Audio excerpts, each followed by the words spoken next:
Time for Michigan's newest sports talk show, Mitten Madness. And here he goes.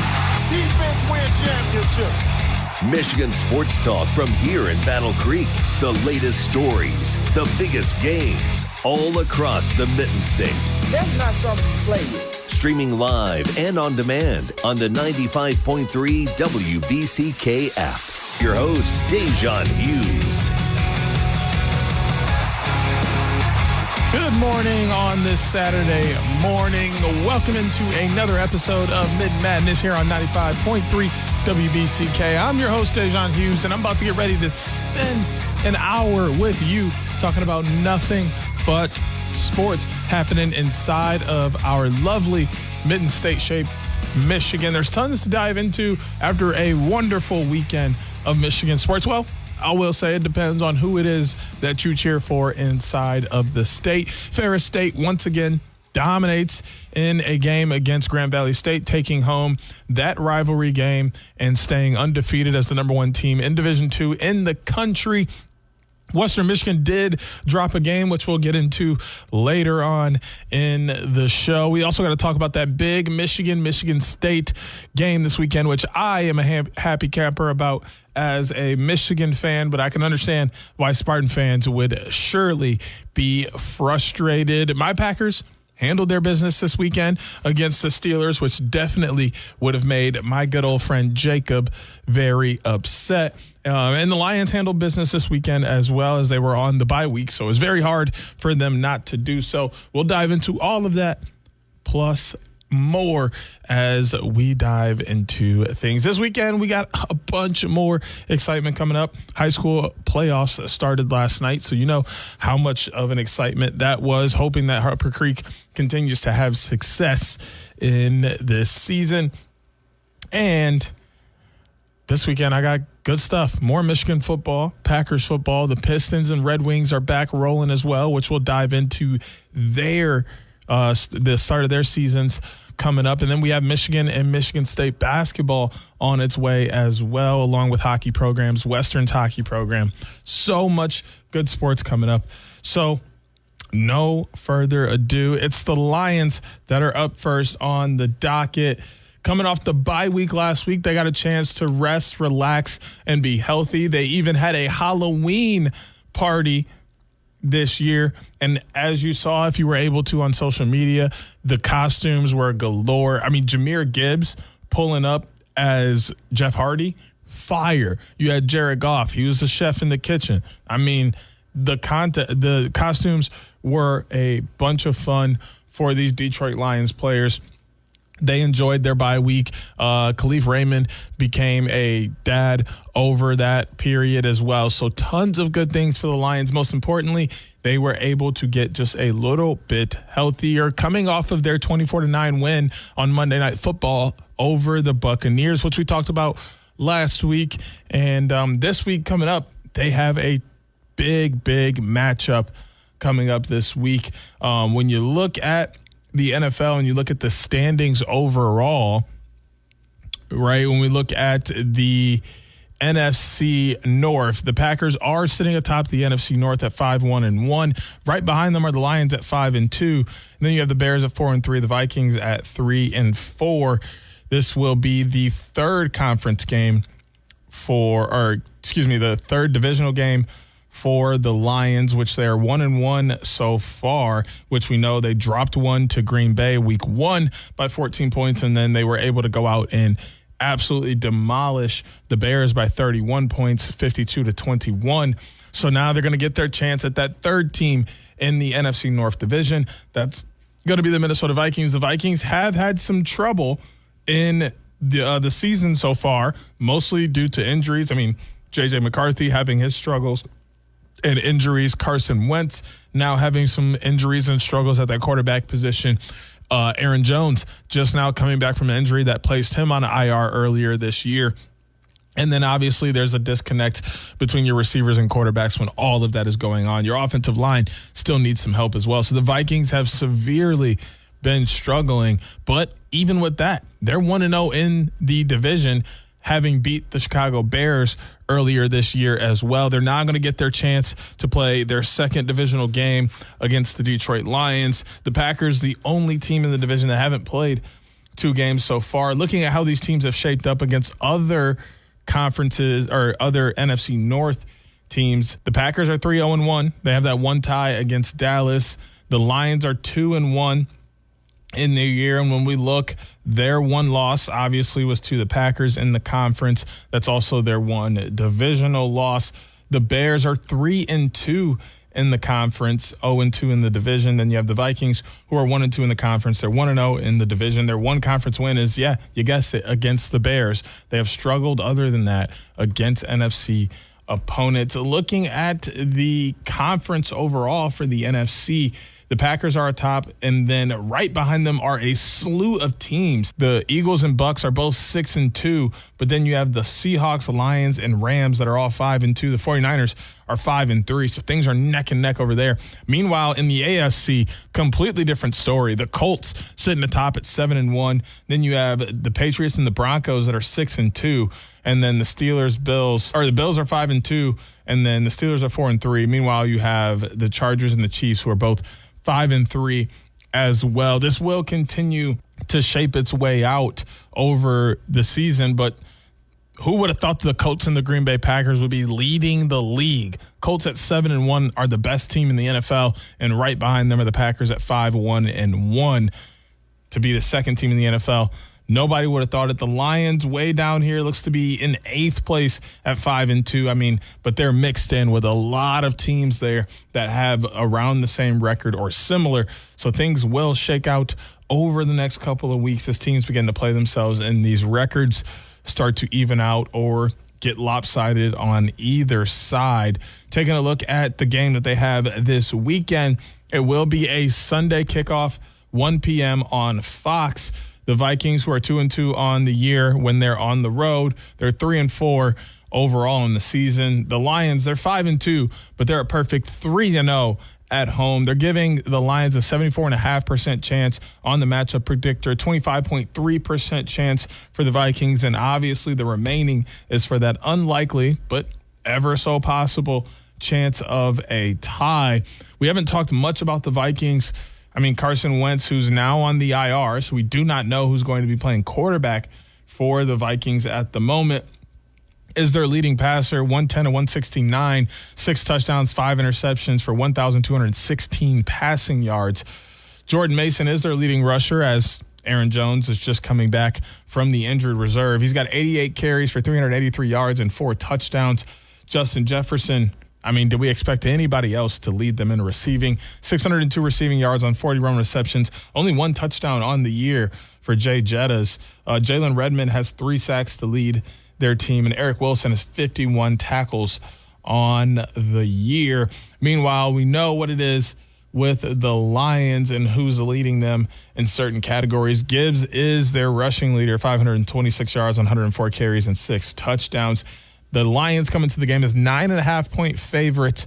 48.5 sits on the over-under of -500 for those Lions on the money line, a plus 360 for the Vikings. The Vikings do have a solid defense. Isaiah Rodgers is questionable for this game, and then they have a couple O linemen that are questionable as well, along with a fullback and a tight end, coming in for the Lions. Craig Reynolds, he's on questionable with the hamstring. Kirby Joseph questionable with his knee injury. Siani Vaki, running back, questionable with a groin injury. Lions obviously are 4-1 in their last 5. That one loss coming at the hands of the Chiefs a couple of weeks ago on the road at Arrowhead Stadium. Meanwhile, the Vikings have a loss to Pittsburgh by 3. They have a loss to the Eagles by 6, and they have a devastating loss to the Chargers by 27, 37-10. They've really struggled to put points up on the board, mostly in that last game due to losing Carson Wentz and just getting Aaron Jones back. Tons of things to work out for this Vikings offense. So Lions fans should feel extremely comfortable going into this weekend. But that doesn't mean they should overlook the Vikings, but they should feel like they're in a position to go out and handle business. The offense has been running like a well-oiled machine the last couple of weeks outside of a few turnovers, which is expected with Jared Goff. I mean, he's got 3 interceptions. This team has lost a couple fumbles on the year as well. But defensively, they don't really have a task in front. Well, I shouldn't say that. They definitely have a task in front of them that's don't want to be disrespectful to anybody on the Vikings, but having uncertainty on who's playing the quarterback position or a third stringer coming up or a new quarterback stepping into the system and playing this weekend doesn't give a lot of validity when you're going in to play a divisional opponent that knows you very well and knows what you want to do and how to stop it. Whereas the Vikings offense is going to have to try and make something work with what they have. It's not a beautiful position to be in, but it's one that they're in nonetheless. So I think the Lions should be able to cover that 9.5 and, have a successful win this weekend and celebrate a victory Monday. But then they're going to have a big contest the following week against the Commanders on the road. And then they're on the road the week after that against the defending Super Bowl champion, the Eagles. So that is another big deal for the next couple of weeks. Then they have to play the Giants, who without Cam Skattebo may look like a different team, but those 3 games before you got to play the Packers on Thanksgiving is a stretch. So you got to come out with a victory against the Vikings to help alleviate that. If you're able to beat the Commanders and the Giants and maybe you drop to the Eagles, that's still a great run. You're sitting at, 6, 7, 8, 8-3 going into the Packers game. So even with a loss there, you drop to 8-4. Or if you win that, you're 9-3. That's a great pace for where you want to be at this moment in the season. When we come back from the break, we're going to be talking about Michigan State, and what they have going forward after this matchup this past weekend. We got more Mitten Madness on 95.3 WBCK. Yeah.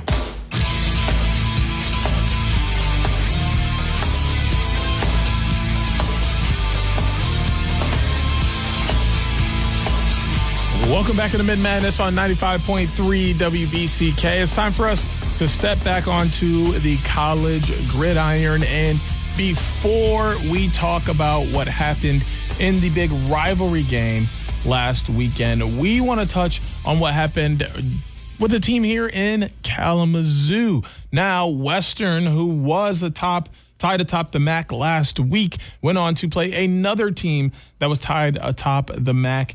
That was against none other than Miami of Ohio, who was coming in 3-0 in the MAC last week. Now they're going to be 4-0 in the MAC after beating Western and taking care of business there. Looking at the breakdown of this game, Western was in control. I mean, they gave up a 3-0 lead in the first quarter, then bounced back and scored 2 touchdowns in the second quarter to be up 14-9 after giving up let's check the scoring plays.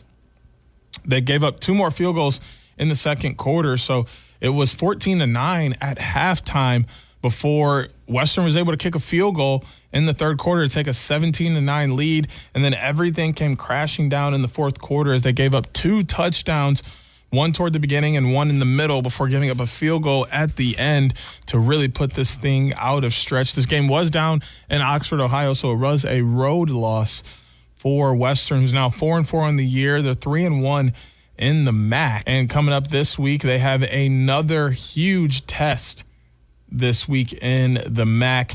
They're playing Central Michigan. That game's going to be at Waldo Stadium in Kalamazoo. Central Michigan 5-3 on the season, 3-1 in the MAC. Western also 3-1 in the MAC. This game is more than just a rivalry, more than just for the or. This is a chance to possibly play in the MAC championship later in the year. This is a chance to continue being one of the better teams in the conference. It helps that Western has this game at home. They've been phenomenal at home, but it's only a matter of time before that comes crashing and burning. Who knows? Granted, it's been 7-3 in the last 10 for Central Western in this matchup. Western has dominated this matchup the last 10 years. Does that success continue? With a guy like Brock Lowry at quarterback, it's very possible that continues. They're giving Western a 67.4% chance to win this game, while just 32.6% chance goes to the Chippewas. Joe Labus has 70 of 98 on passing for 914 yards, 7 touchdowns and an interception. Angel Flores, 103 carries for 519 yards and 8 touchdowns. And Tommy McIntosh, 13 receptions for a TD. Michael Heldman has 5.5 sacks. And Jordan Kiewatowski has 60 tackles. Central Michigan 4-1 in their last 5. And so are the Broncos. The Central was able to beat UMass and Bowling Green. They did lose a game to Akron while also beating Eastern and Wagner this year. Western, on the other hand, has beat Ball State, UMass, Rhode Island, Toledo, but then lost to Miami of Ohio. Western opens as 5.5-point favorites, negative 200 on the money line, plus 170 for the Chippewas. 43.5 sits on the over-under. We will have close eyes on this game to see if Western will be able to continue their success. This game kicks off at 4 p.m. on ESPNU.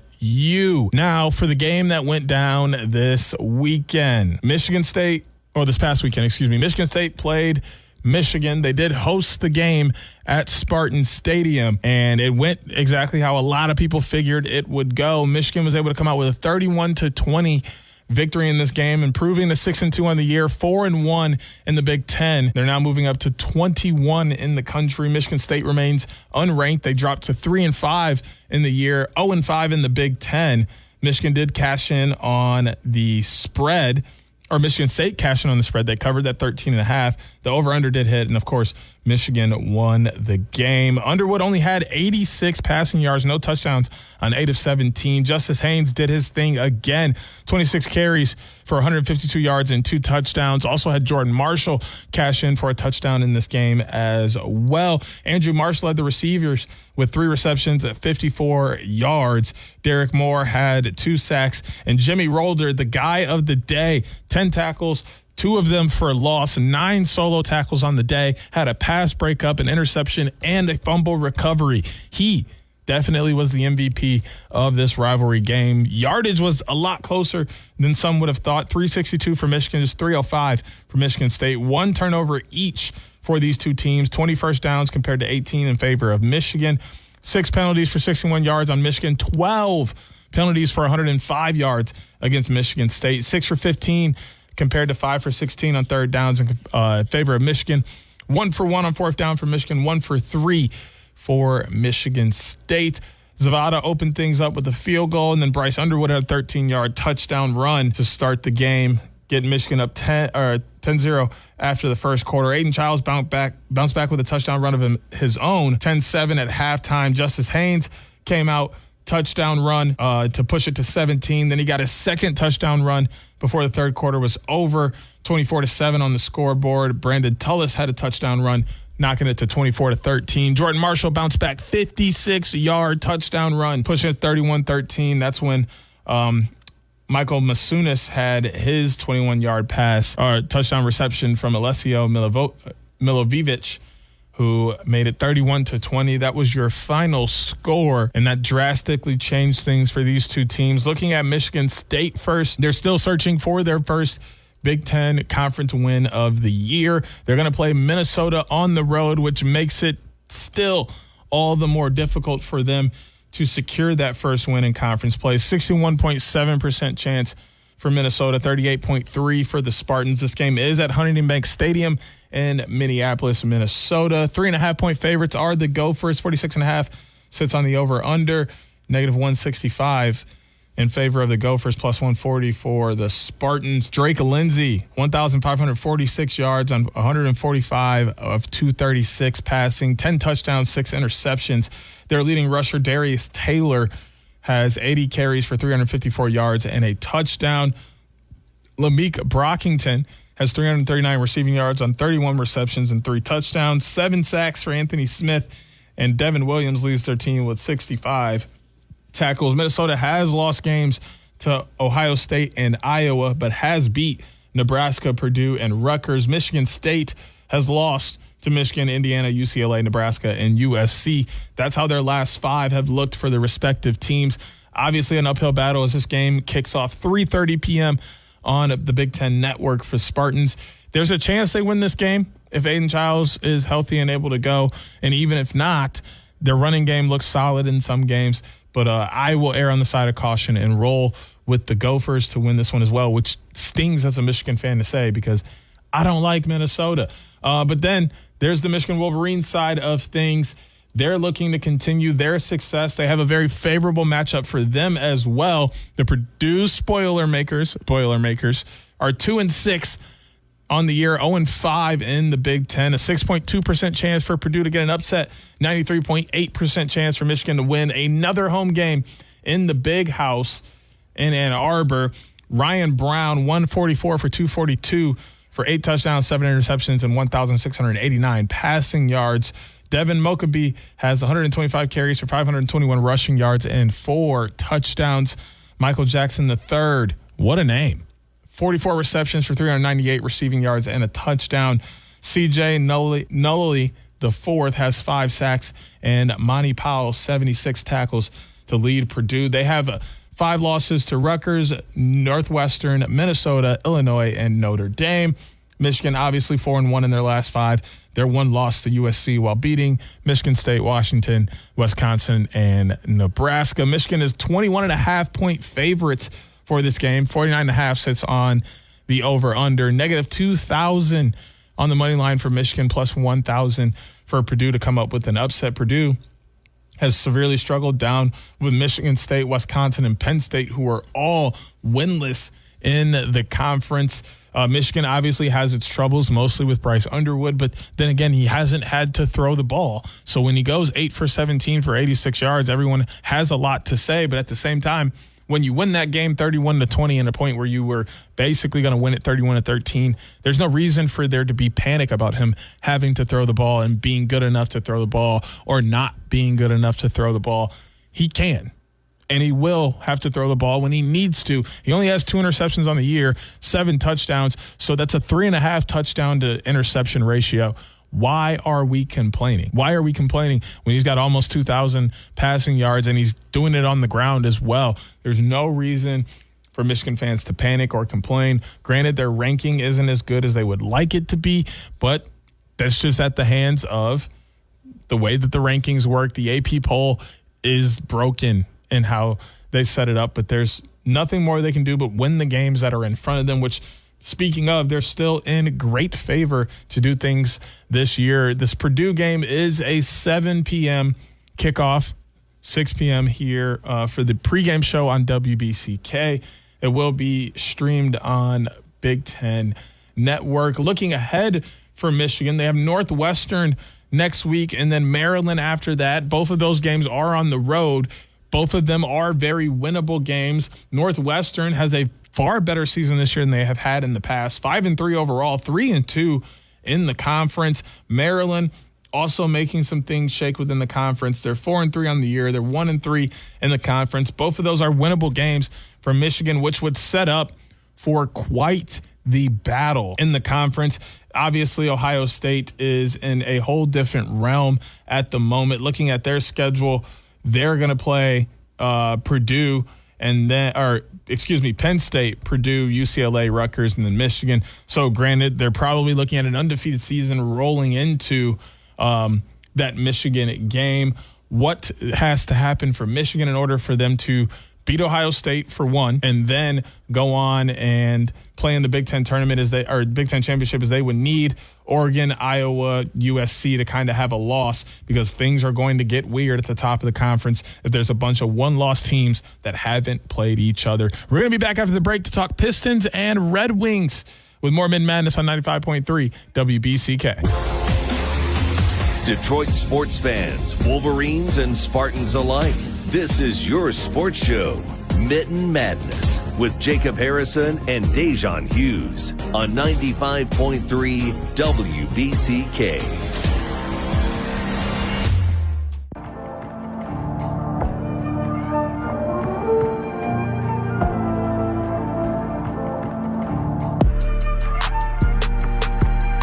Welcome back into Mitten Madness on 95.3 WBCK. It's time for us to talk about the other sports that are happening around this time of year. Basketball, hockey, both going down in Detroit. Picking things up with the Pistons first this week. We talked about those Red Wings first. We'll tail off with them later on. They have started the season And so far, our Pistons look pretty solid to start the season so far. They're 3-2, but that has them in fourth in the Central because the Chicago Bulls are 4-0. Hello. And Milwaukee's 4-1. Cleveland 3-2, right along with us. Indiana sitting at 0-4 as they deal with a plethora of injuries after making the NBA Finals last year. The Bulls took down our Pistons 115-111 to open the season. Then the Pistons bounced back, took down the Rockets 115-111. The Celtics 119-111 before dropping a game to those dreaded Cavaliers 116-95 as we are now 0-2 in the Central Division. The Magic cakewalk for the Pistons. I mean, first off, it was a little struggle. The Pistons were neck and neck, and then all of a sudden they had a big burst of energy in the second half that put them ahead 135-116. So currently 3-2 on the season, looking to have a pretty favorable start to the season and picking up where they left off last year. Leading the team offensively, Cade Cunningham, 22.2 points per game on 39.6% shooting. He also has 8.2 assists per game with just 4.4 turnovers. Leading the team in field goal percentage, Jalen Duren at 57.1% with 14.8 points per game. Defensively, Jalen Duren's got 10 rebounds to lead the team, 5.6 on the defensive end and 4.4 on the offensive end. Ron Holland snatching the ball from opponents left and right. He's got 2 steals per game, but also averages 2 turnovers.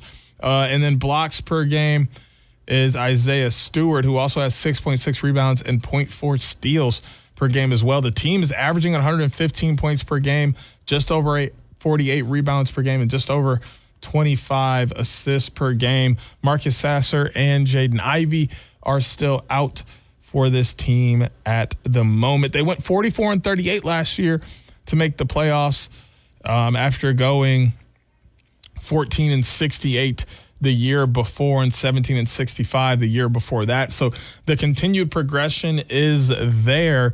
The question is, will they be able to sustain that as the season continues? Looking at what their schedule looks like over the next couple of days, this weekend, they're going to play Dallas later today, which I'll talk about in just a moment, and later on in the show as we'll be picking that game. Also playing Memphis on Monday and Utah on Wednesday before playing Brooklyn on Friday. That's their lineup for this week. Wanting to look at some records here. Memphis is also 3-2 on the year. Utah coming in at 2-2 on the season early, and the Brooklyn Nets are 0-5. So that is possibly a game that we can stash in the back pocket as a win for the Pistons later on in the week. But their most important game is the one that's right in front of them, one that may have Pistons fans thinking weirdly about it. This game is later today, 10 p.m. will be streamed on Peacock as it is an NBA Mexico City game. So they will be playing at Arena CDMX down in Mexico City, Mexico. They're taking on the Dallas Mavericks, who are 2-3 on the year and are coming in with number 1 overall pick Cooper Flagg. So this is a battle of number 1 overall picks. As we know, Cade Cunningham was a number 1 overall pick back in his rookie year during his draft. And now we have another one coming in Cooper Flagg. So far, there are some game time decisions for this game. For the Mavericks, Anthony Davis, Derek Lively II, Daniel Gafford, and Dante Exum are all game time decisions, while Kyrie Irving is expected to be out until at least January 1st. Marcus Sasser is a game-time decision, while Jaden Ivey is expected to be out until November 24th. Anthony Davis leads the Mavericks in points at 20.8 on 52% shooting, and he's 74% from the free throw line. Cade Cunningham, 81.8% from the free throw line. Anthony Davis also leads the Mavericks in rebounding, 10.2 rebounds per game, 6.8 on the defensive end, 3.4 on the offensive end. And then their assist leader, D'Angelo Russell, 5.4 assists per game, only turning the ball over 1.8 times in his 20 minutes of play. The matchup predictor giving the Pistons a 66.5% chance to beat the Mavericks, just 33.5 for the Mavericks in this game that is going to take place basically overnight in another country. So get your coffee, your energy drinks, your sugar, whatever it is that's going to keep you up late. Get it rolling because this game is going to be on at the wee hours of the night. But I do think the Pistons can come out victorious in that game, setting them up to go on a decent little run here. If they're able to win these next 4 before they have to play Philadelphia, Washington, Chicago, Philadelphia, they could be in a solid spot to start the year, and we'll be talking more on them next week. But the Detroit Red Wings, they've also started the season off in a favorable way. They are sitting atop of the Atlantic Division at 8-3, tied with Montreal, 16 points on the season so far. Dylan Larkin has 8 goals, 3 of them on the power play. Alex DeBrincat, 9 assists. He's got 3 power play assists.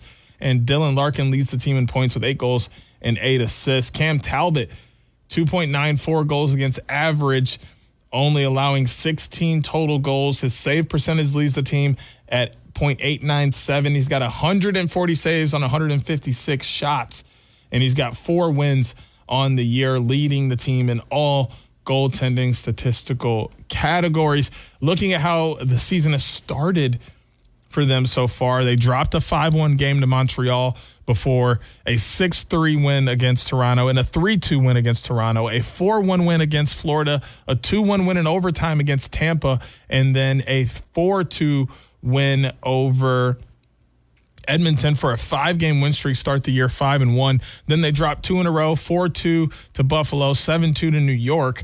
And then now they're bouncing back to 6-4, 5-2. Both of those wins over St. Louis Blues, and then a 4-3 shootout over the Kings Thursday night, getting them to 8-3 and first place in the Atlantic Division. They do have a matchup that went down last night against the Anaheim Ducks, and they play tomorrow against the San Jose Sharks before playing Tuesday against the Vegas Golden Knights, not the Las Vegas Golden Knights. And Friday night, they got a matchup against the New York Rangers.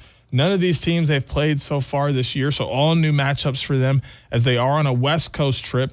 They're on the road against Anaheim, San Jose, and Vegas before coming back home for a little bit of a home stretch, which starts with the New York Rangers.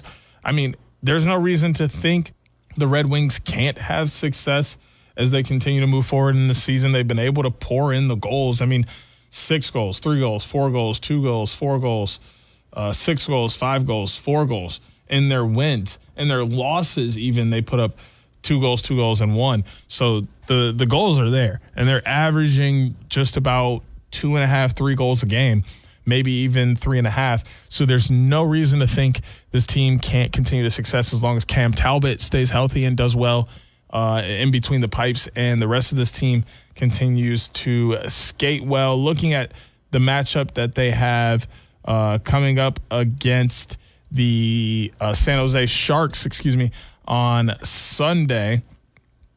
Tomorrow, that's going to be the one where they will look to have some success. Looks like they're hoping to, or they're planned to win according to the matchup predictor. But it's time for us to get into our picks. We'll talk more about the Red Wings and Pistons next week when we got more Mitten Madness on 95.3 WBC. 90 WBCK.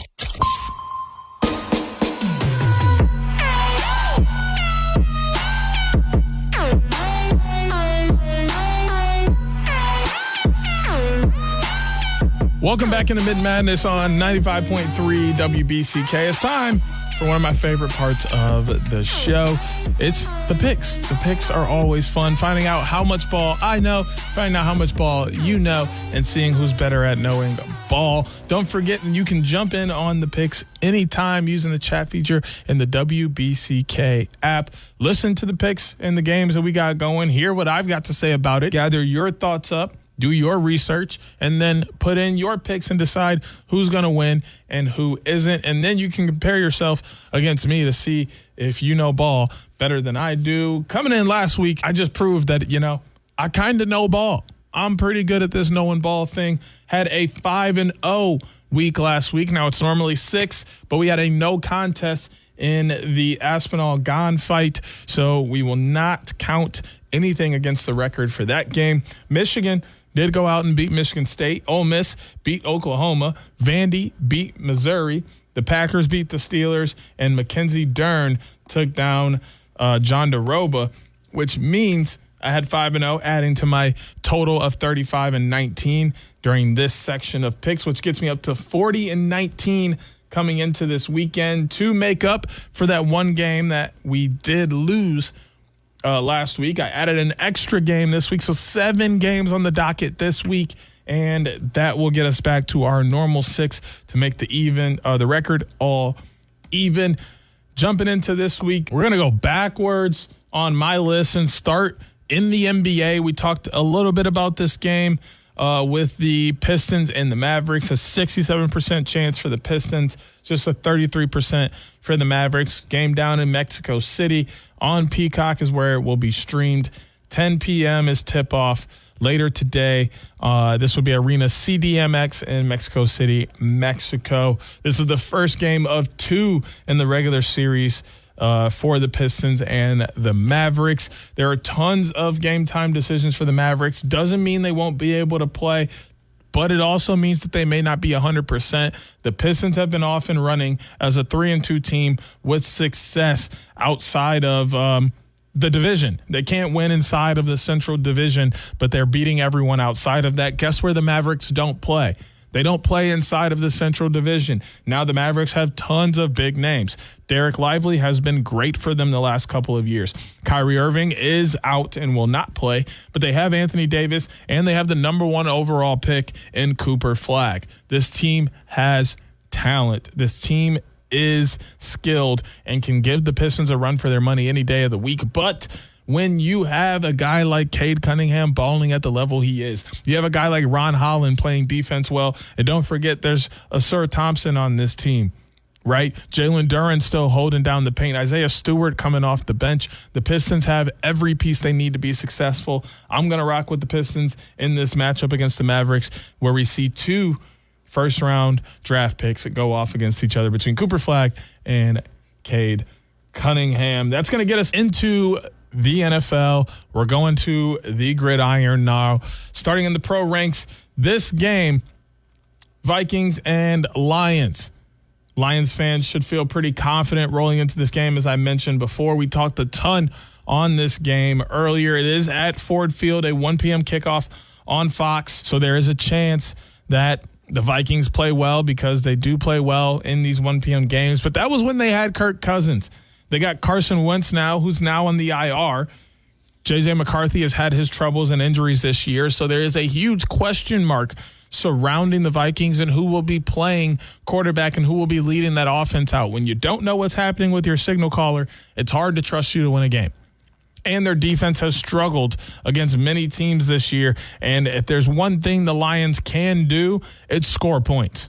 The Lions don't struggle to score points most games, and I don't see the Vikings being a defense that will cause them to struggle, especially if their offense isn't up to par, to keep that defense rested, because that's the other thing. When your offense is shaky, you play a lot more defense, which means you're tired throughout the game, making it easier for teams to score. I got the Lions handling business against the Vikings in this matchup. Next NFL Pro matchup, it's the Chiefs and the Bills. The Chiefs going on the road to take on the Bills. The Chiefs are 5-3 on the year, 1-2 on the road. Meanwhile, the Bills 5-2, 3-1 at home. This is a 4:25 CBS kickoff. 57.6% chance for the Chiefs, 42.1% chance for the Bills. The Chiefs 2.5-point favorites, 52.5 on the money line, or on the over/under, -140 on the money line, +120 for the Bills. It's Patrick Mahomes versus Jared Allen, right? Travis Kelce, Khalif Shakur. We know what's happening with these two teams. Isaiah Pacheco, James Cook. We've seen this storyline 1,000 times in the regular season. We've seen it a bunch of times in the playoffs. It's the Bills and the Chiefs. It always comes down to this. The Chiefs in their last 5 are 4-1. A loss to Jacksonville by 3 plagues their record of recent. The Bills, they're 3-2 in their last 5. They've got a loss to the Atlanta Falcons and the New England Patriots plaguing their record as well. But even though things are in favor of the Chiefs here and they have been playing good football recently, I can't do it.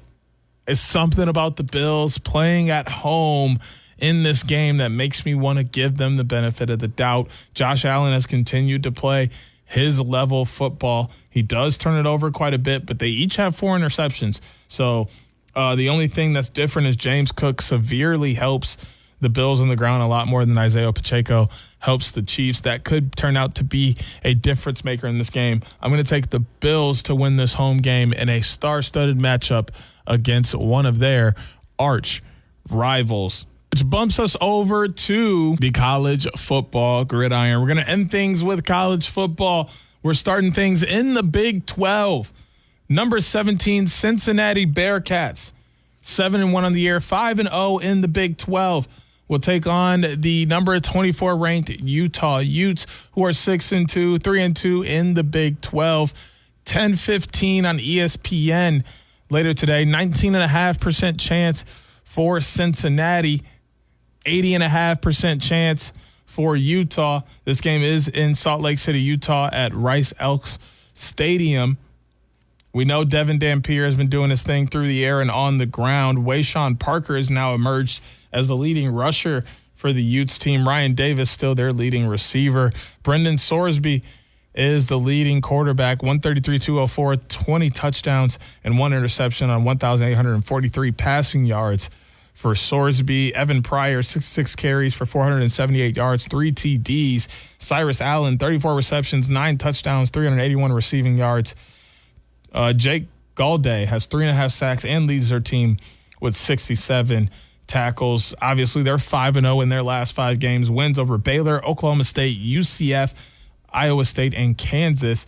Utah, meanwhile, a win over Colorado, Arizona State, and West Virginia. Losses to BYU and Texas Tech. With those losses that I see and the way that Cincinnati has played football, even though they're projected to lose this game on the road and only have a 19.5% chance, I'm going with the underdog as they sit 10.5 points behind and a plus 290 on the money line. Give me the Utah Utes to win this, give me the Cincinnati Bearcats to win this game. Utah Utes going down at home. Into the Big Ten we go. USC, 23 ranked team in the country, 5-2, 3-1 in the Big Ten, taking on Nebraska Cornhuskers, 6-2, 3-2 in the Big Ten. This game on NBC, 7:30 later today. 72.2% chance for USC, 27.8% chance for Nebraska. This game is in Lincoln, Nebraska at Memorial Stadium. We've talked about Maeva and Raiola, Jordan and Johnson, Lemon and Hunter. This teams, we've talked about both of them playing their respective Big Ten rosters. Both have played Michigan and Michigan State. USC beat Michigan and Michigan State, and Purdue lost to Notre Dame and Illinois. Nebraska has beat Northwestern, Maryland, and Minnesota, but lost to Michigan and Minnesota. Michigan State and Maryland. Northwestern are their wins, lost to Minnesota and Michigan. That right there tells the tale for me. As good as Nebraska has been this year, and even with this being a home game, I think Maeva and the rest of this USC offense is going to be able to put up just enough points for how well their defense will be and stifle the Nebraska Cornhuskers. Give me the USC Trojans on the road with another win. Down in the SEC we go for the last 2 matchups. Oklahoma Sooners, 6-2, 2-2 in the SEC, 18th ranked team in the country, taking on the 6-2, 3-2 in the SEC, 14th ranked team in the country, Tennessee Volunteers. 7:30 p.m. on an ABC later today. 37% chance for Oklahoma, 63 for Tennessee. This game is at Neyland Stadium in Knoxville, Tennessee. 2.5-point favorites for Tennessee, -135 on the money line, plus 115 for the Sooners. It's Mateer versus Aguilar, Blaylock versus Bishop, Sategna the third versus Brazel the second. 3-2 in the last 5 for Oklahoma, 4-1 for Tennessee, 1 loss to Alabama for Tennessee, losses to Ole Miss and Texas for Oklahoma. As well as Oklahoma has played, no, I'm not bitter about their game against Michigan. Mateer being back and healthy is huge for them. I do think this game will be close, but I'm giving the home field advantage to Tennessee at Neyland Stadium, and I'm going to take them to win yet another game. Our last game of the week is the 9th ranked team in the country, the Vanderbilt Commodores. 7-1 on the year, 3-1 in the SEC, taking on the Texas Longhorns. 20th ranked team in the country, 6-2 on the year, 3-1 in the SEC. This game is at noon on ABC. 3.5-point favorites are the Longhorns, -145 on the money line, plus 125 for the Commodores. Only a 29.6% chance compared on the matchup predictor, 70.4 for Texas. This game at DKR Texas Memorial Stadium in Austin, Texas. Diego Pavia versus Arch Manning.